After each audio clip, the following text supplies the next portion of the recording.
Hi, I'm Nikki Kratzer, and this is my final project. I teach kindergarten at a Title I school in Midvale. I have 24 students, which is a lot for kindergarten. There are 10 boys and 14 girls. I have 6 ELL students who are all ranging in their second language acquisition levels. I have one each of levels 1, 2, and 4.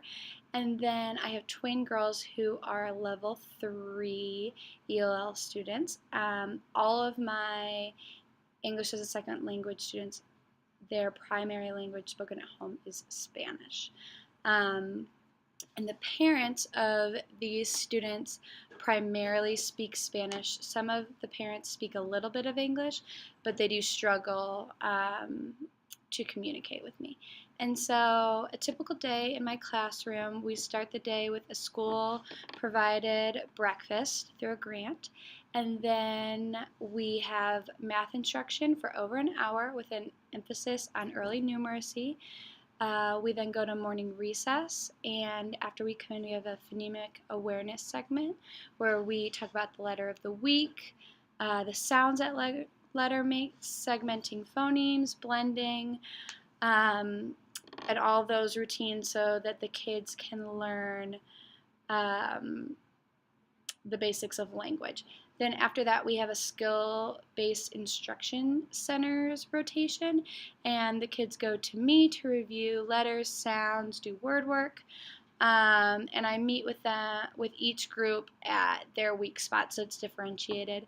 And then there's an instructional interventionist that helps them with different skills. We have computer work, activities on the carpet, and then there's independent work at their seats.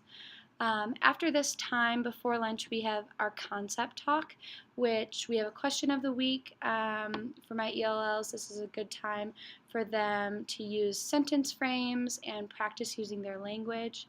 We go to lunch recess, and then we have English language development, which is a specific time for our ELL students, and we also use sentence frames. We talk about vocabulary, we have a theme of the week. But all of our kids participate in this. And then after that, we have an oral language block, which is a fancy word for playtime, where they get to go to different areas and they use their words. And you really see the ELL students open up here. So then we just have specials and we go home. So my first concrete example is from one of my level 3 ELL students. She speaks Spanish at home, and so she needed a crayon and came up to me and said, "Where's the Jello?" And she was saying Jello instead of yellow. And so she was substituting the palatal voice central approximate J for what should be the high-fronted vowel y.